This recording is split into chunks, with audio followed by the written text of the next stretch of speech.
welcome back to another episode of Podcast on Fifth Ave. I'm Jenna Harner, joined by Taylor Haase. We miss Jordan. We feel like we keep kind of doing this little rotation where it's, a couple of us here or there. So we promise that there will be an episode in the near future where you get all three of us.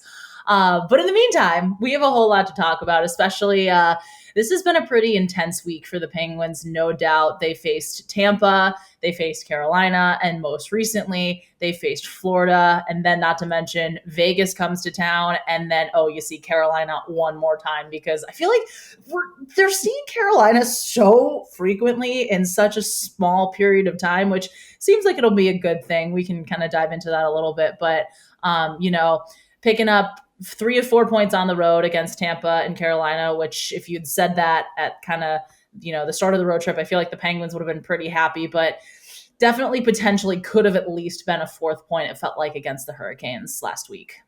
Yeah, I mean, like you said, if you would have said going into that trip, the Penguins are going to take 3 of 4, that's a massive success. I mean, these are 2 of the top teams. No one expected that.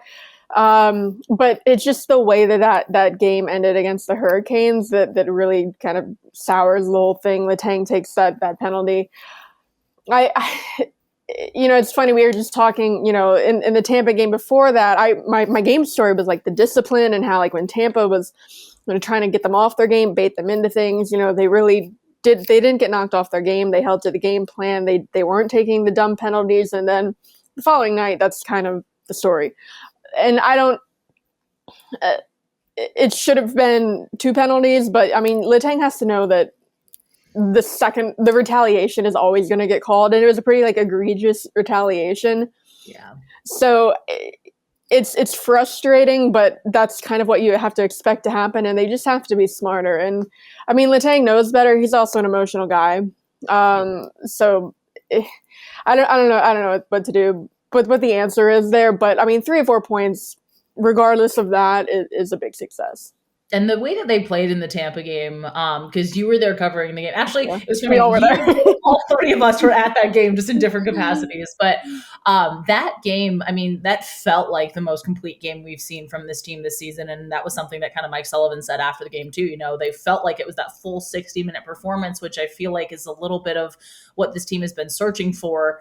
At least as of late, when they went on that little bit of a losing skid before kind of turning things around when they beat the Rangers.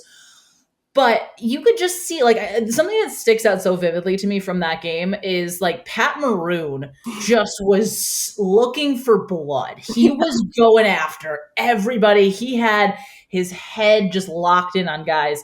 We saw Mark Friedman. I mean, there's so many different ways we can go with all of this. Mark Friedman was stirring the pot, as if he was a chef trying to make food for a restaurant at lunch hour. Is he Primanti's at a Steeler before a Steelers game, after a Steelers game? Because that's how much I feel like he was stirring the pot in that one. Mark Friedman is everyone's favorite player right now, I feel like, because I mean, the week before, the Columbus game, he gets back into the lineup, he saves a goal. The game before that, he was very good. And then it just seems like every game, the Ruhwedel pairing has been very good, but really what Friedman does well is getting under the skin of opponents. And you saw it, it was brewing really early with Pat Maroon. They were going at each other. Not necessarily, for him, them shoving each other after the whistle, but Friedman, he just runs his mouth during, between the whistles and sets guys off. And it's funny, the video hasn't come out yet, but Friedman was mic'd up for that game in Tampa. I would pay a stupid amount of money for the uncut footage, because we're not going to get the full thing. I would pay a dumb amount of money for the full clip of Mark Friedman mic'd up for that game. But yeah, just that was another game where he stood out. He did say, well, and then Corey Perry in that scrum towards the end. He had gotten a stick slashed out of his hands by Perry, and then Perry kind of gave an extra whack to Jari. And if you watch the clip of that, like the speed at which Mark Friedman just snapped after, Perry took the extra whack at Jari. He just jumped on him, like put his arms around Perry's neck and took him down. It's like, was this when Rust was on the ground too? Yeah. That whole scrum was everything amazing. was happening. But I think he was maybe going to let his own stick slash out of his hands go. But once Perry took the whack at Jari, just like it very quickly, he was on Perry's back, and Perry, big guy, Pat Maroon, big guy. I asked him after the game about, like just picking his spots, and he said he always goes after the big guys. Maybe not the smartest thing, but that's just what he does. But, Mark Friedman, he's just been so much fun to watch. And his post-game press conference after that, it was 2 minutes of like straight gold. He said, he thinks, next time they play Tampa, they might have a picture of him in their locker room, like bulletin board material. Like, what a guy! That's the game. He tried headbutting a puck. Yes, that too. I feel like I'm seeing that more and more lately. Well, that's what he said. And it's funny because he headbutted the sticker clean off. It's like the 52. The 2 sticker came off when he headbutted it, and like when he was talking after he came in, and someone asked about the headbutt, and he's like, "Wait, was that when the sticker came off?" And we're like, "Yeah," and he's like, "I thought it was Perry." Like, no, like Perry took the 2 sticker off his like ripped the 2. It's like you only can be the 5. Yeah, but they might have a picture of him in their locker room. I don't know. This is just what you want from him. Because he does like bait other guys into taking penalties. He did that even in his conditioning stint in Wilkes-Barre. So, he's been a whole lot of fun to watch. He has been a lot of fun to watch. And I think kind of you saw a little bit of the carryover because when they were going into the Carolina game following the Tampa game, back to back, you're traveling, it seems like you might be a little sluggish. You never know what really to expect, especially as we're kind of coming down the home stretch of the season here. And they came out in that first period and they absolutely dominated. They took that early lead. They played really well. And then you kind of saw that response from Carolina, which you knew you were going to get. I mean, the Canes were coming off a back-to-back in that situation as well. They had gotten shut out by the Capitals 4-0 coming into that one. They didn't look good. I was listening to the Carolina broadcast to start that game, and you could just kind of hear, how, Aho didn't score, Teravainen didn't score. Both were kept off the score sheet completely, and that's kind of unusual for that team. But I feel like this matchup upcoming against Carolina is going to tell us a lot because we're learning a lot about this team as it is. I think there was a lot of takeaways from Tampa. There was a lot of takeaways from that Carolina game. And even the most recent game against Florida, there's still a lot of things you can take away. I mean, my goodness. Also, if people didn't believe the Florida Panthers were for real, they're for real. They're legit. There's no doubt about that. They just have such a deep scoring threat. And I think their speed was something that was so visible, and their net front presence Tuesday night. Yeah, I mean, and that's a game where, because we saw before, the Penguins, their secondary scoring was the fact, in Tampa, Danton Heinen scores the opening goal just like he did in the season opener. Brock McGinn snaps a 13-game scoring streak in that game. And then against Florida, it's back to, the same old, Rust, Crosby, the same faces scoring the goals. And that's just not going to get you through a team like this. You're going to need contributions from throughout the lineup. Brock McGinn was asked about, the lack of secondary scoring after. Is there an answer? They really don't have an answer. I thought one of the bright spots, Teddy Blueger, he came back for his first game since the Brennan Dillon hit, and was that mid-January? He was out for a while. Yeah, it's been like a little over 6 weeks. Yeah, he obviously had the surgery. It was, quite the rehab process. He said he couldn't have, solid foods for like a full week.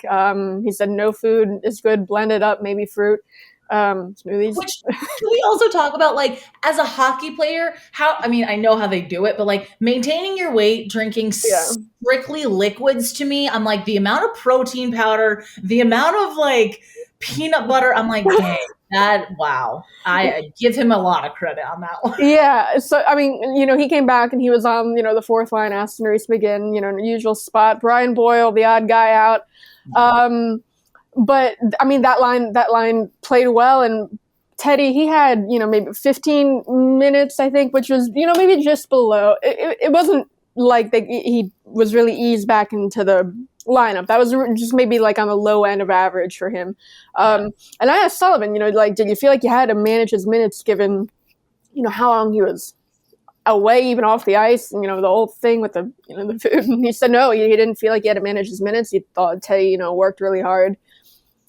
His conditioning was at a high level, so he didn't feel like he had to manage his minutes. And another thing with, and the results on that line were good. I mean, scoring chances were about even when that fourth line was on the ice. They spent a lot of time in Florida's zone, and they were a line that really had they didn't have a lot of offensive zone starts, so that doesn't set them up for success. But, the results were good. So they didn't score, but, I mean, they did their job. And, anytime Blueger, he's wearing the full bubble still, and players hate that. And you wonder, how it might affect their game if they're not, if they haven't worn it before, or it's been a while since they wore it. And you wonder, especially with like face-offs, because Teddy did say, it fogs up on him, and I don't know if you're like looking down, maybe it obstructs your vision. But his face-offs were fine. It was like 6 for 11, like just above 50%. So didn't seem to be hindering him at all. So yeah, I mean that's big.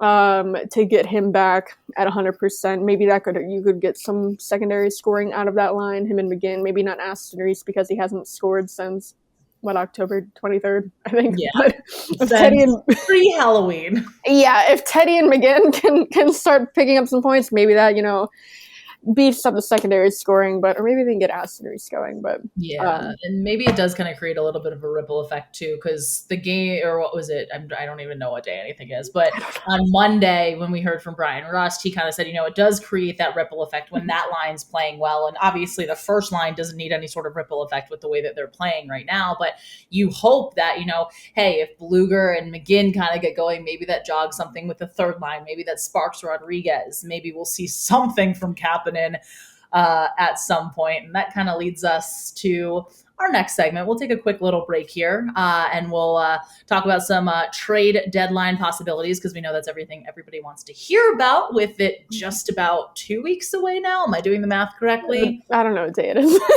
It's March 21st. We're recording this on March 9th. So yeah, we're getting closer and closer, but we are going to take a quick break. Stick with us. We'll be right back.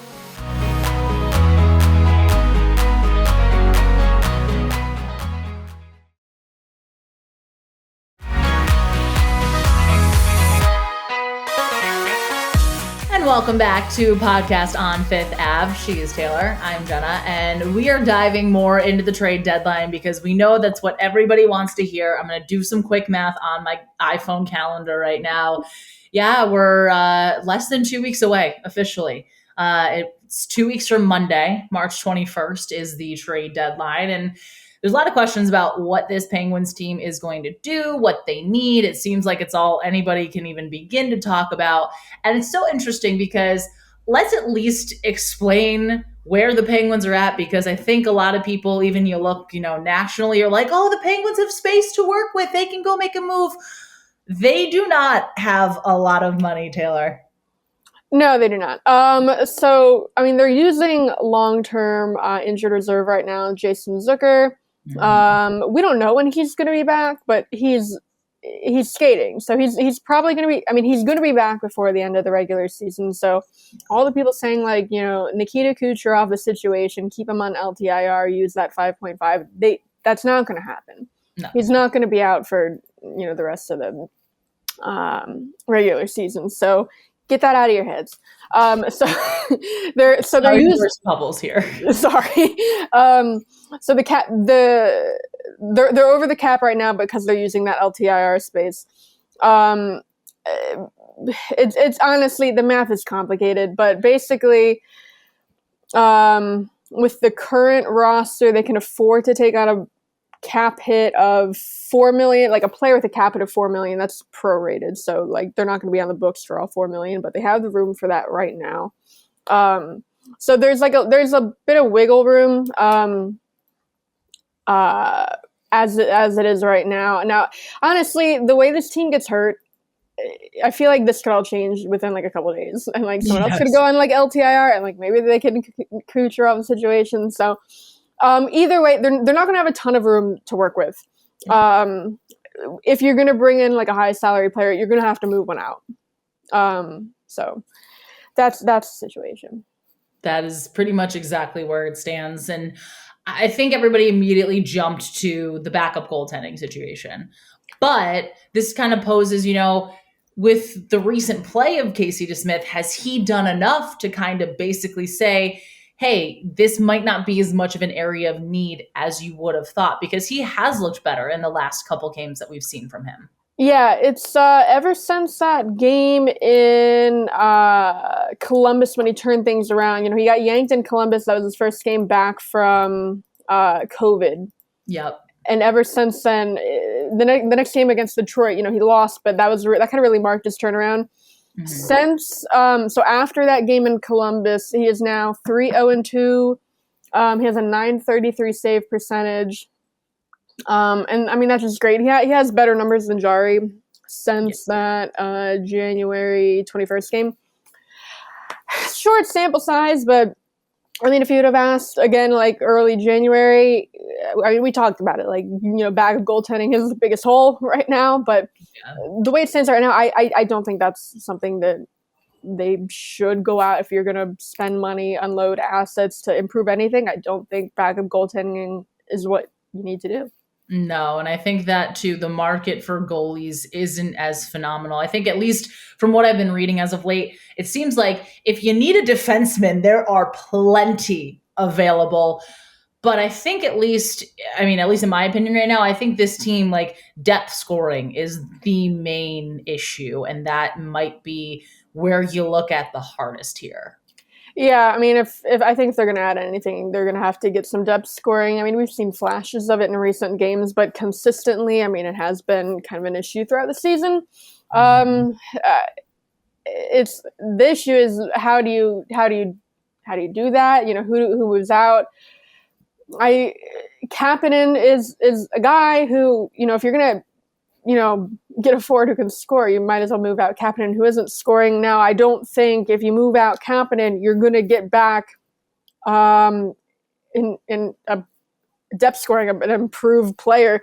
Yeah. It would more likely be something where, you unload Kapanen to a team like Arizona and get maybe like future considerations back, which means nothing. Yeah. Because Kapanen, he is a free agent after the end of this season. If you're a team like Arizona, like, who isn't near the cap, it's not hurting you to take him on for just a couple of months. You can keep him if you want, let him go if you don't. His actual salary this year, so his cap hit is what, 3.2? I think, yeah. 3.2, yeah, that was right. His salary is a bit lower, 2.2, which doesn't affect, cap space, but it makes it easier on the team taking him in. You don't have to pay him as many actual dollars. Yeah. So something like that where you unload him to Arizona and then make a real deal with another team for depth scoring where you'd still have to move out an asset probably. Yeah. But it's one of those, is this team in, it was funny because we always talk about, everyone's saying, oh, is the window closing? And I made this analogy the other day. I'm like, I think, at least in my opinion, where this team is at right now in terms of their window with Crosby, Malkin, and Letang closing is, it's in the summer, it's going to be a rainy kind of day. The storm, you can see it really far in the distance. You can see the rain kind of coming a little bit, but you don't have to shut the window yet. It's not here yet. So at least that's kind of where I feel like this team is, especially with the ceiling that they've proven that they have this year. This seems to me like you kind of almost have to make one of those moves in order to compete, because again, we saw them play so well against Tampa, but the depth scoring lack thereof really factored in, especially against Florida, but against Carolina as well. Yeah, and like you said, the window eventually shutting, there's a storm in the distance. It's gonna be like a hurricane when the core's gone. Like this is gonna be a bad team. Yeah, and people are reluctant to, because the pool is empty. They don't have a whole lot of like young guys coming up in the system who are that strong. At least not like very many high-end guys. And so I know fans are like, well, you can't keep moving out your first-round picks or your top prospects. But it's like when these like mid-round picks or like late first round, they're honestly such like a crapshoot. It's not a guarantee. We've seen that before. And by the time, a guy they drafted in the first round this year is ready to, make the NHL, Crosby, Malkin, Letang probably will not be here. So it is like a hurricane coming, saying like, no, we need to hold on to our first round pick, is being like, no, I need to keep my umbrella. Like, no, that's not going to save you. Like, you might as well get rid of it. So yeah, I'd be willing to, sell, those kind of future assets to bring in, depth scoring. You might, moving out of defenseman too. Like, I mean, the D market, there's like going to be a lot of them on the move, but the Penguins, I mean, especially on the left side, they have guys they can part with.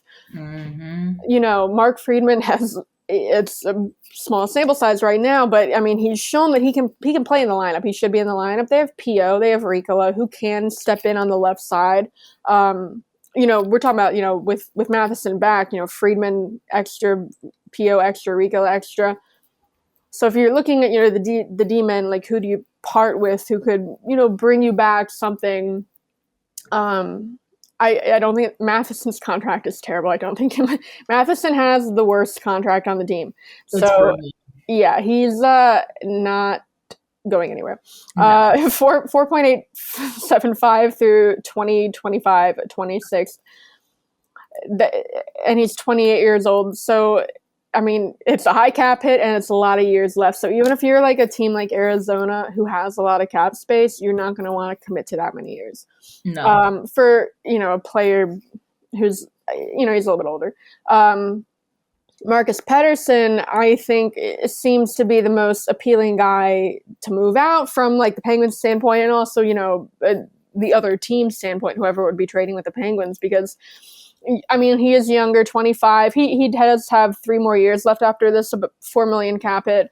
It's a little high. I mean, but I mean, he's a young guy. He has showed potential. And if, it is a young rebuilding team, like, like in Arizona, or I keep talking about Arizona like they're their only trade partner, but like it seems reasonable. And it's funny too, when you look at a lot of the teams in the West, I think teams that initially, even like a month ago or 2 months ago, were like, oh yeah, they're definitely going to be sellers. Like the Kings have come on out of nowhere recently. Canucks. Calgary's been phenomenal. The Canucks have kept things competitive. I mean, Edmonton's clinging on. Vegas has even kind of dropped a little bit. So like that whole division to me, the Pacific, seems very, those top 6 teams seem so competitive with one another that a lot of teams that we thought were potentially going to be sellers, aka Vancouver. I'm going to check the standings to make sure that I am not crazy here, but they initially you thought they were going to be sellers, and now it's like maybe not, because they're still right in the thick of things. Ever since Bruce Boudreau came into Vancouver, I mean, their record since he came in is insane.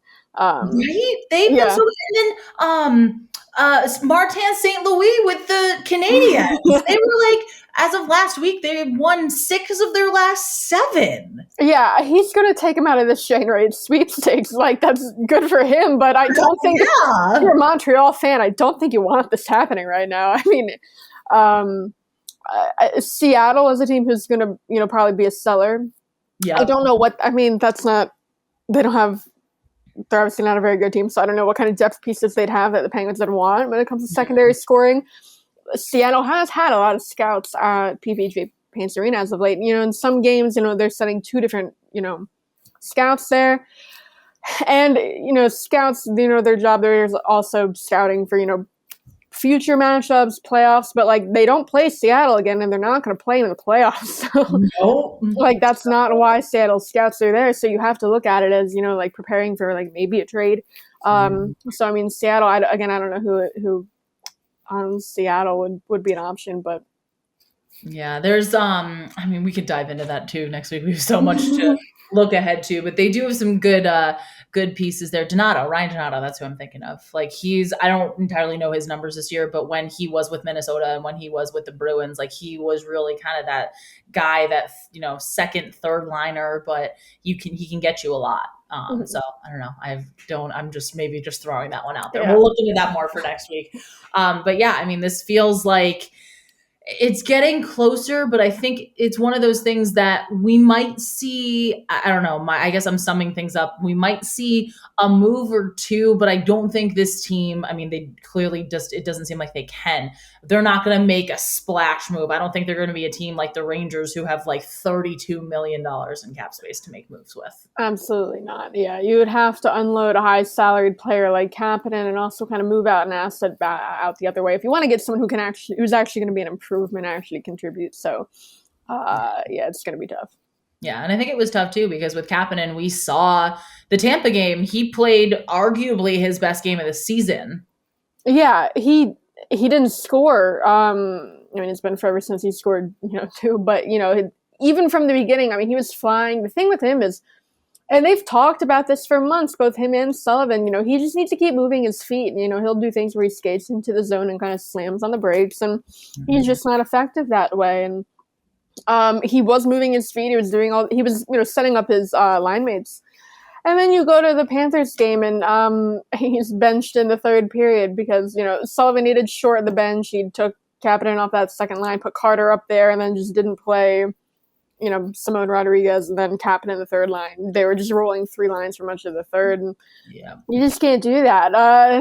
That's not like a long-term strategy. They need to figure out this depth scoring, and if Kapanen isn't gonna be that.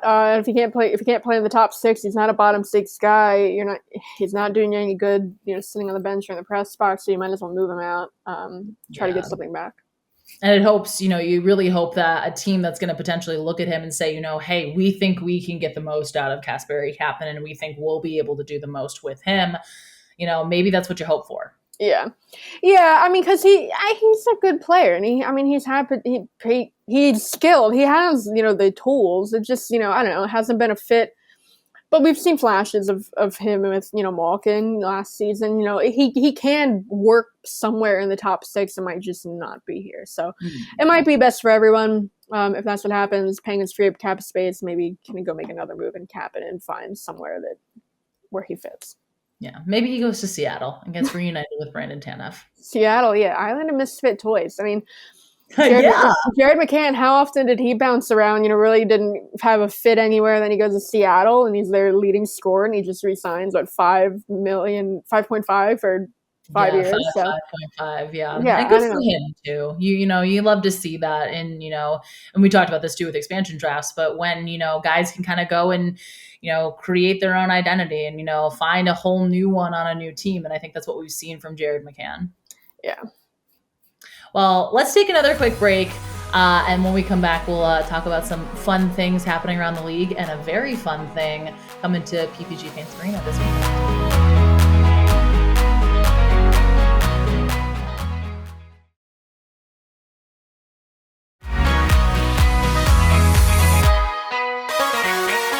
Welcome back to Podcast on Fifth Ave. It is time for some fun. Not that this hasn't been fun because we always have fun here, but we always like to do some, fun around the league stuff to wrap things up for you guys on this Thursday or whenever you're listening to this.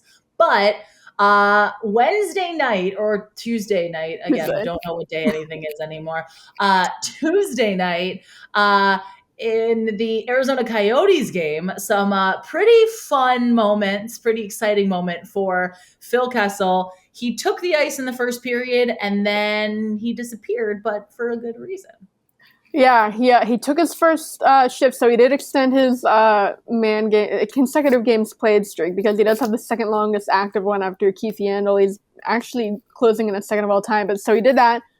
But the reason he didn't have to is because his girlfriend, partner, I don't know who she is. I don't know if he's married or not, but was having their first child. So I don't know where they were based out of, but yeah, he I can't miss the game. I think he said he wanted to play the full game actually. Yep. That came out after, but you can't just be on the lineup sheet. You have to, or be on the bench. You actually have to play a shift to extend your games played streak. So he did that, and then they sent him off. They're giving him pats in the back and all that. So then he goes off and he's going to become a father. So I don't know if he's had the baby, if she's had the baby yet. We haven't. I haven't seen an update, but just what a story. Just I mean, anytime a player like leaves mid game like that, it's crazy. I mean, we've seen it happen before, but like for it to be planned, just so he can have his games played streak, I don't know. I think that's a lot of fun. And I feel like this goes back to the Brian Boyle thing with him meeting his wife at the hospital, because again, in two scenarios, as the man, you're like, okay, I'm going to be there as quickly as I can, but I don't have to do all the insane parts. And kind of as the woman giving birth, you're like, okay, they don't have to see me for all the bad parts, so you can just kind of see the last, however many minutes. And granted, again, we don't know. She could have been in labor overnight and all that stuff. But what a cool moment. And I just, the video was so awesome to see where all the guys are like fist bumping him. Like in that moment too, you just have to be so excited to be like, all right, we're gonna go out there. I'm gonna get a shift in, keep this going, and then like, oh my god, I'm gonna be a dad. Yeah, and I mean, it's a good thing he plays for a team like Arizona too, where like that's fine. It's not two teams fighting for a playoff spot. It's like no, they need their best player. It's like a big loss. That's why, yeah, he goes off. Everyone's happy. The coach is like, get out of here. Don't stay for the full game. The birth of your first child's more important because again, Arizona.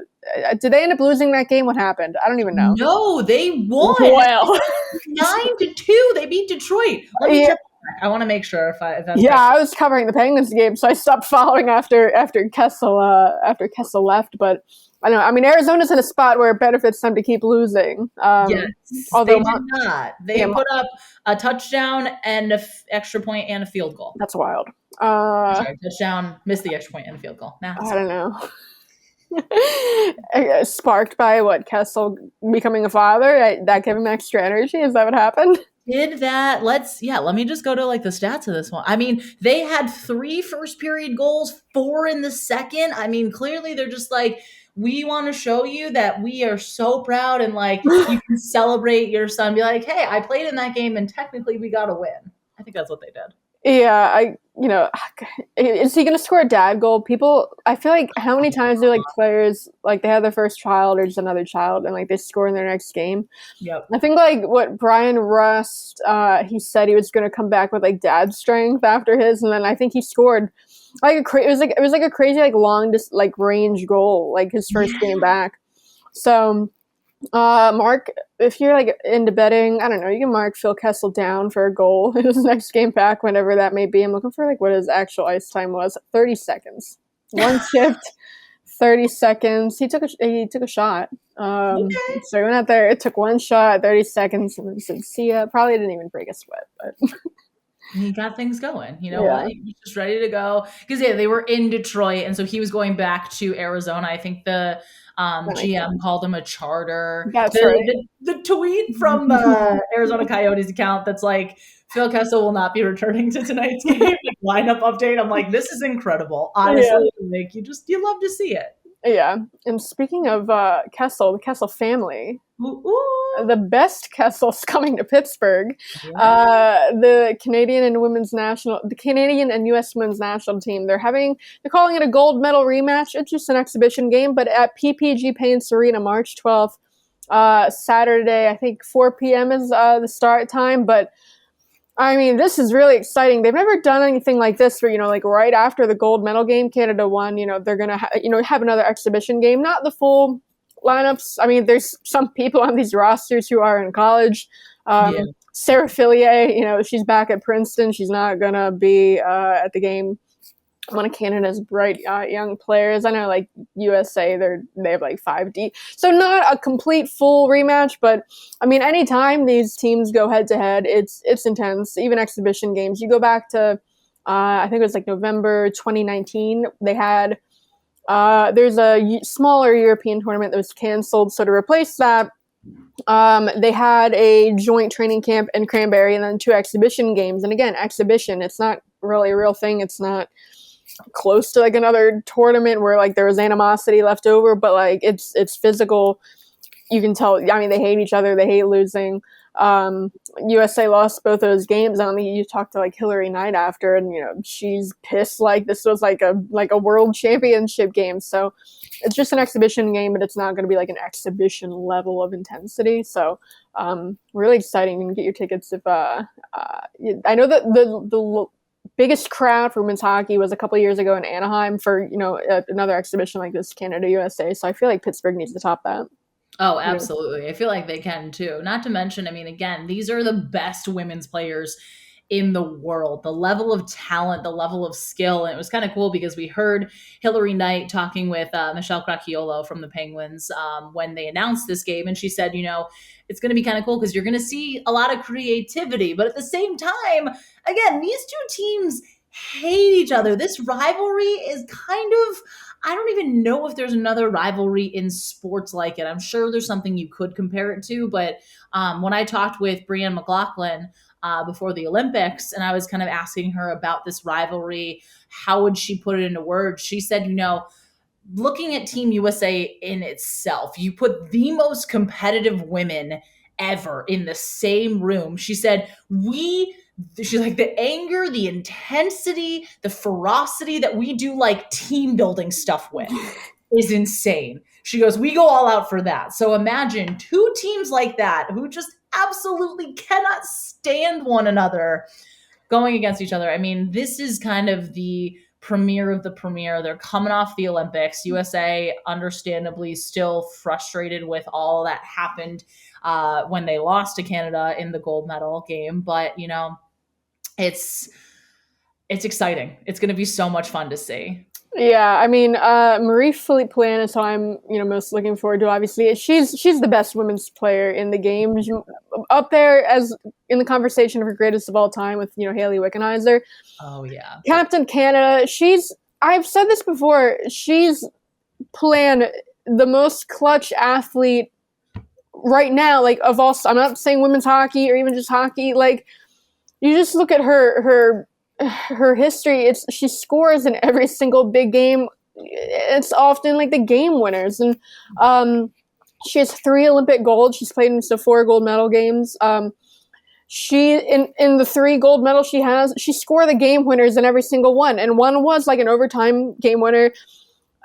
Her record in like gold medal games, like world championships too. It's just insane. This is what she does. They can lean on her. There's like one year, a couple of years ago, she went down and Canada won bronze in the Worlds. Canada didn't even make the gold medal game. So, I mean, that just speaks to, how huge she is and how much they rely on her in these big games. But and even like these little, because this tournament, this game, it's through the PWHPA, Professional Women's Hockey Players Association. It's just where all these women play and that don't play in the Premier Hockey Federation, the current pro league. They're working to build, a better pro league, better opportunities. So they do this where they tour around, they play exhibition games, not normally Canada, USA. Sometimes it's, Ontario versus whatever. They have different regions. And Poulin, even in these games, it's like, I think, in a couple that were Canada, USA against each other, she has like 2 overtime game winners. So it's just what she does. And it's so interesting. She's like the greatest, like of all time in the women's game. Talker, she's just like so chill, so humble. She's great. She's very exciting. So I'm looking forward to seeing her. If you're gonna bet, I don't know if you can bet on this. I'm sure you can bet on anything anywhere, but I put her down for just the game winner. I bet on Canada just because they have Marie-Philippe Poulin. I can't ever bet against Marie-Philippe Poulin. Canada won 3-2 in the last gold medal game. She scored 2 goals, including the game winner. So. She's insane. It's just what she does. Our betting advice here is put Phil Kessel down for a goal in his return and put Philippe.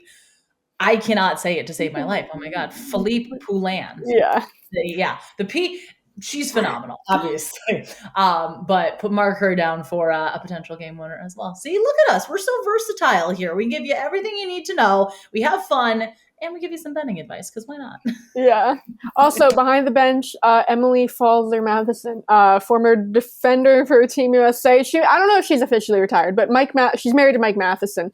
Honestly, when the Penguins acquired Mike Matheson, I was like, oh my God, they got Emily Falzer's husband. Like that's how I knew him.